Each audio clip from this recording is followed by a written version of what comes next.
The year is 2014, and Naruto was still getting new chapters every week, and every other Naruto video out was some sort of sad attempt at trying to figure out the identity of the leader of the Akatsuki, until eventually chapter 600 came out and a bomb dropped on us, that it was Obito. But this time, the real leader will be Minato Namikaze, and for that to happen, we need to go way back to the night of the Nine Tails attack. Chaos would ensue the village, as Obito would place Kurama in a genjutsu, causing major destruction in the village. As Minato was busy saving Naruto and trying to defeat Obito, he would successfully do so, but once he seals Kurama within himself, something changes. Kurama this time won't be sealed within the Death Reaper seal for the purposes of this what if. Only Minato's soul will be, and without a soul, Minato's body would be left an open vessel. A vessel that Kurama would take advantage of using the same technique he tried to use on Turtle Island to take over Naruto. Since Kurama lost half his chakra and using the jutsu used up practically all of his chakra, this would leave him with nothing. And Kurama would barely be able to muster up just enough chakra to keep Minato's body from decaying. Because of this, Minato and Kushina would be buried just like usual, and the village would be none the wiser to realize that something was brewing beyond the grave. Literally, because Minato would be in a coffin. That is, until Kurama's chakra would allow him to regain consciousness through Minato's body and break out of the grave zombie style. Using the little chakra he had, he would crawl his way out and cover his tracks so that nobody could recognize his escape. But this would leave his body weak and frail, and he was barely able to do that. After this, he would leave the village in an extremely weak state, as Minato/Kurama would go into hiding and begin regaining his chakra. But here's where things get tricky. According to the Naruto lore, when a tailed beast dies, it takes years for it to regenerate, since they are made entirely of pure chakra. And since Kurama has a massive amount of chakra, I'm honestly unsure how long it would take. So let's cover 3 possible scenarios. Number 1. After escaping the Leaf Village, Kurama, aware of the fact that the Leaf Village is loaded with Sharingan users, he would avoid the village and instead opt to go into hiding until he can regain some of his chakra. Unsure of how long it will take, he begins to get used to his new body and plan to eliminate the Leaf Village and get his revenge on the humans that enslaved him. So I believe Kurama would definitely opt into a plan to free his siblings, aka the other tailed beasts, and get their revenge for all the years of enslavement. And I believe Kurama would definitely go in order around the 4-year mark, once he'd be used to his new body and have about 80% of his chakra restored. Because of this, he'd easily be able to infiltrate the Sand Village and inform Shukaku of his plan to free every tailed beast, and I think Shukaku would be all for this plan. After all, we saw just how much Shukaku hated humans and wanted to escape being trapped in Gaara in the Chunin exams. So Kurama would undo the sealing jutsu and get rid of Gaara, as they would find a new body for Shukaku to inhabit to use as a host, since the tailed beast's main weaknesses is their massive size, since they mainly rely on their massive raw power, and taking on a host is much more effective. Plus, I think it just looks cooler. So they continue searching for every other tailed beasts, and after all would be said and done, I think over the course of the next 3 years, Kurama would slowly gather every single one of his siblings in order, as eventually, Kurama and the tailed beasts would have grown into a huge organization that easily outclasses even the likes of the Akatsuki, and that's without Gyuki, the only missing member of the organization. And for Gyuki, Kurama would arrive alone. Using the marker Minato would have left on Killer B during the 3rd Great Shinobi War, he would catch Killer B off guard completely, stunning him, who wouldn't know how to react to Minato appearing in front of him. I mean, he's supposed to be dead, right? Minato from here would remove his masks, as he would tell B that he needs to speak to Gyuki. As B would question how in the world he's even alive, but Minato would tell him that that's not important. As from here, Gyuki inside of Killer B would end up asking B to let him speak to him, as Kurama would ask Gyuki to join him and the rest of his siblings in getting their freedom back and revenge against the humans. But Gyuki would deny the offer, saying that the humans aren't so bad and pleading his case to actually stop this, that this isn't right, and telling him that they're not so bad once he gives them a chance. But Kurama would tell him he did give him a chance, and they betrayed him, and now he's gonna betray them. From here, I could definitely see Gyuki telling Kurama that he's not gonna join him, and also that if he truly does plan to go through with this, he's not only not gonna join him, but actually gonna stand against him, so he shouldn't even go for it. But it would be at this moment that Kurama would turn towards him and say, "Fine, have it your way," as he would launch a tailed beast bomb at the Hokage tower, and B would immediately rush at Minato, trying to stop him at any means necessary. But unfortunately, he just wasn't fast enough, since Kurama has access to Minato's body, which means he also has access to his flying Raijin jutsu and everything else that Minato had at his disposal, as well as Minato's insane regeneration. It would just be a one-sided uphill climb that Yuki just unfortunately wasn't able to handle, and so eventually Minato would take him out, being way too fast, as he would knock him out immediately. And from here, Raikage-A would rush into the scene, as the second he would see Minato, he would look like he had just seen a ghost, asking him why in the world he's still alive, as Kurama, using Minato's voice, will tell him that's not for him to know, and Raikage-A would simply turn to him as he would ask him why he went through the trouble of coming back from the grave only to be sent back, as he would rush in at full speed, but Kurama would toy with him, Madara style, and would obliterate him using a point-blank tail beast bomb after toying with him and completely making the Raikage look like a fool. It was even worse than their first encounter during the Third Great Shinobi World War, and the way he would do it would leave a crater in the earth itself, blasting a full-power tail beast bomb, obliterating Raikage-A, who had absolutely no answer to it, considering he would have used that attack in tandem with the flying Raijin to absolutely speed blitz him, and leaving the village itself in the chaos and destruction, leaving B to wake up to that sight and making him pay for not joining his side. Following this, I could definitely see Kurama returning to the hideout, as he would end up getting word that the Uchiha clan has been massacred, and would return to the Leaf Village to finish what he started 7 years ago, destroying the village itself and giving Kakashi, Hiruzen, Danzo, and every single one of the villagers a crazy case of deja vu, as Minato would enter the village, find Naruto, extract his other half of the tailed beast, and eventually arrive at Hiruzen's office, where he would immediately get down to business, killing Hiruzen for all the wasted years, as it would be at this point that Kurama, having absolutely no patience and so much hatred for this village that caused him so much pain, would decide to decimate this village, as every single one of the other tailed beasts that was on standby would see that Minato would shoot a tailed beast bomb into the air, and that would be the signal to launch 7 tailed beast bombs that would fly at the village and destroy it. And it would be even worse destruction than what the almighty push would do to the village in Shippuden. And just to give you guys a picture of what this would look like, think back to what Meliodas did to Danafor in the 7 Deadly Sins. And now, I'm guessing some of you are probably wondering, what about the Akatsuki? What about the other villages? And to that I say, what about them? I have no doubt that with Kurama having all the other tailed beasts except for Yuki helping him, plus the Akatsuki not having the full members that they have in Shippuden, and the decimation of the Leaf and Cloud village, leaving no hope for this entire timeline. Meaning for the first scenario, Kurama wins. And with that all out of the way, we can now jump into scenario number 2, which is that Kurama this time around will regain his full power after 10 years. And during the period of time in which Kurama would wait to regain his strength, I think that he would definitely get some help from the tailed beasts as well this time around. But not all of them, because now it's 10 years into the future, meaning 2 of the tailed beasts have already been captured to this point. But luckily for Kurama, we know that Shukaku, Matatabi, Isubo, Son Goku, and Saiken are all fair game. So Kurama would gain their help, similar to scenario 1, and return to the village at around the 9-year mark,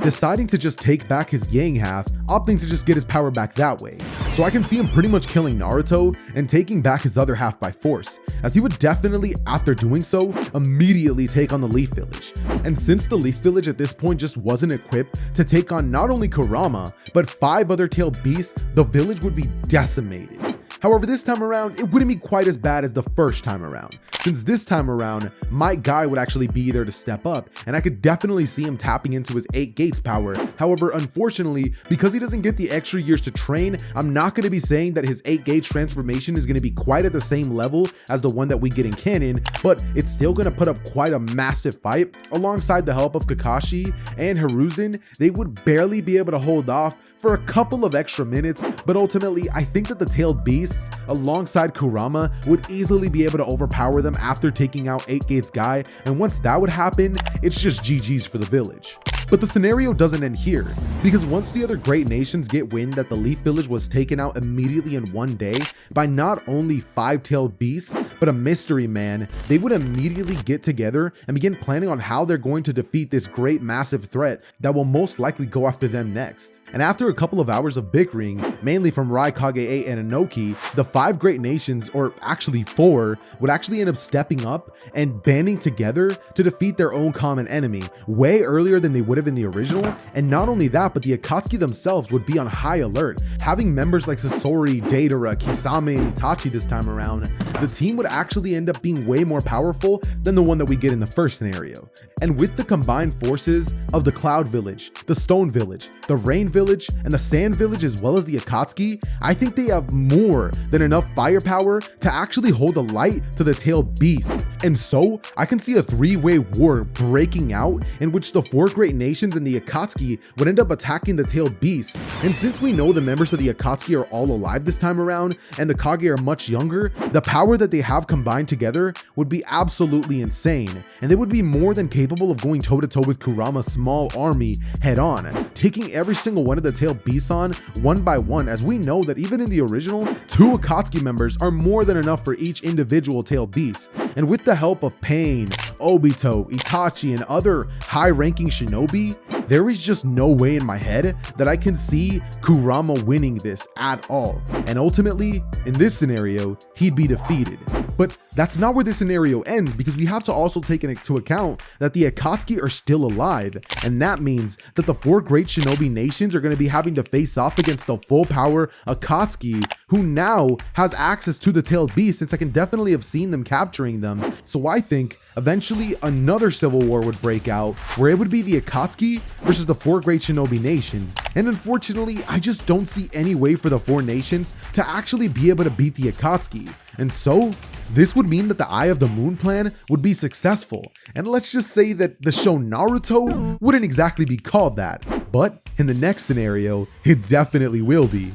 For the third scenario, and my personal favorite, we have to establish a couple of things. Number 1, Kurama will take even longer to regain his full power, a more realistic time, 16 years to be exact. And the reason we're doing that is to make it so that he will be revealed around the same time that we get the Obito reveal in the original timeline. But unlike the rest of these scenarios here, Kurama doesn't gather the other tailed beasts, instead opting to join a different organization, whose goal it is to gather the tailed beasts and use them for their own goals. But Kurama has other plans, so he joins the Akatsuki under a fake alias, using the transformation jutsu to infiltrate the Akatsuki and regain his strength, as he's able to keep tabs on the Jinchuriki and stall the Akatsuki as long as he can from the inside. For this scenario to work though, we're going to be having to add one new member to the Akatsuki from the village hidden in the mist, another member of the legendary swordsman of the mist, and he'd keep a low profile for years, just biding his time, similar to what Obito did in the series.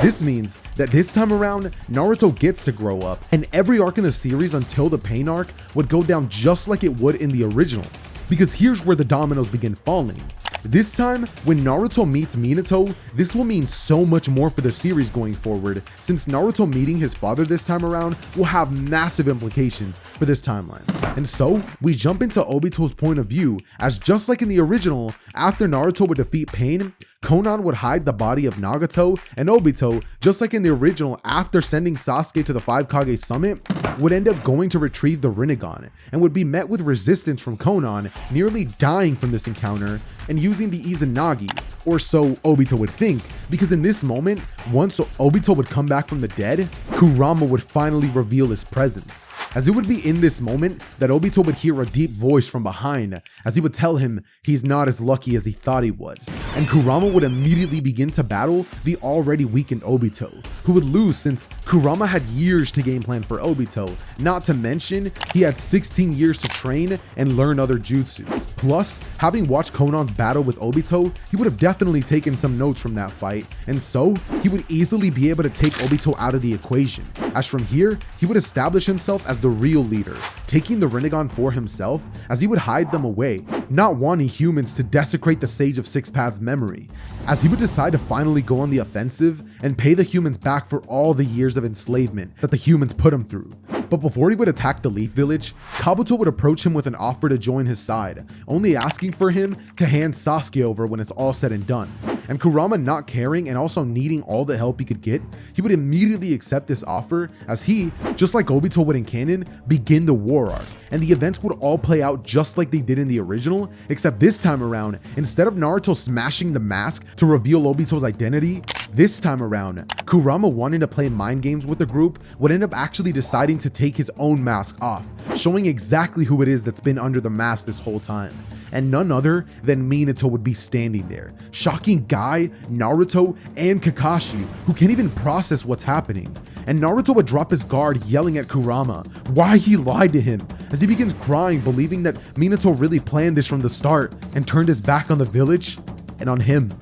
From here, Kurama would smile and would speed blitz Naruto, extracting his other half back into himself and killing Naruto in the process, or so he would think, as Kakashi and Guy would be left to handle Minato, who bodies them. And then this would mean that Guy has to bust out the 8 inner gates way earlier than he would in the original, as he would hold Minato off for as long as he could, well, at least until Sasuke would arrive to the battlefield, alongside the 3 Kages, not 4, since Minato's right there already. And ultimately, it would do very little against Kurama, who easily would be able to hold them all off and even kill Sasuke. As from here, Madara would arrive to the battlefield to see Minato standing there, and he wouldn't be aware that it is Kurama, but understanding the situation, he would immediately defeat Hashirama, jumping into Sage mode and fight Minato, as this would actually be a goated battle, and I could see this going either way, if not for Minato's insane healing factor and KCM2. So I think Kurama would bait Madara into thinking that he has him beat, as Kurama would finally reveal who he really is, and begin bodying Madara, embarrassing him, and ultimately killing him, as from beyond the grave, Naruto and Sasuke would both be informed by the Sage of the Six Paths on what's going on with Minato and how Kurama has gave into his hatred after years of being betrayed and trapped by the humans, and give them the power to ultimately stop him, giving them each the power-ups that they would get in the original, as once Madara would be defeated, Naruto and Sasuke would get up with new vigor, and Naruto would say that he could never even hope to be half what his father is to Kurama, as Sasuke would be eager to have a round 2, as Kurama would say, "You just don't stay down," in his usual deep voice, as he would go back in for a round 2, and even with their immense power boosts, would still be on the losing end, because of Kurama's finesse and control of all of Minato's abilities, considering he did have 16 years to train and learn all kinds of new jutsus, and it showed. Plus, he had even more chakra from the half that he ended up stealing from Naruto, and it would be an extremely hard battle, since this time around, Naruto doesn't have access to his Kurama powers, and the battle would continue going on until Kurama would finally ask where they got all this power from, and Naruto would say, "It was the old sage, he gave it to us to stop you," as Kurama in this moment would pause and Naruto would turn to him only asking, "Is this what the Sage of Six Paths would have wanted?" And that sentence would get into Kurama's head, messing with his resolve, as Kurama would begin to slow down in the fight, questioning everything that he's done to this point, as the battle would go on, and eventually after going back and forth, Naruto and Sasuke would finally be able to land a full power attack on him, as they would launch a large lava Rasen Shuriken at him, using Sasuke's teleportation ability, as he would switch places with Kurama, and it would land a direct hit, as from here, they would take control of the battle and beat Kurama down, as he would practically give up at this point, saying that at this point, nobody's on his side. But what would he expect? They would never understand what it's like to be treated like garbage, a weapon of mass destruction. But Naruto, in Naruto-like fashion, would go in saying something cheesy along the lines of, "You're just like me." And ultimately, Kurama would surrender, under the terms that the tailed beasts are giving their freedom, and he's left alone. As from here, Naruto and Sasuke would agree, as Sasuke, just like usual, would try to switch up on Naruto last second and try to kill him, but I can definitely see Kurama giving Naruto half of his chakra back, and eventually Naruto would defeat Sasuke, just like in canon. As from here, we would now get true peace in the shinobi world, with Naruto becoming the 7th Hokage. Well, wasn't that something? I think that this is personally one of my better what ifs on the channel, and if you made it to the end of the video, drop a like and share with a friend. And also, check out my editor's links, they should be popping up on the screen right now, and also, check out That One Weaves channel, he helped me so much on this script. But with all that out of the way, ladies and gentlemen, I'll see you guys next time. Bye!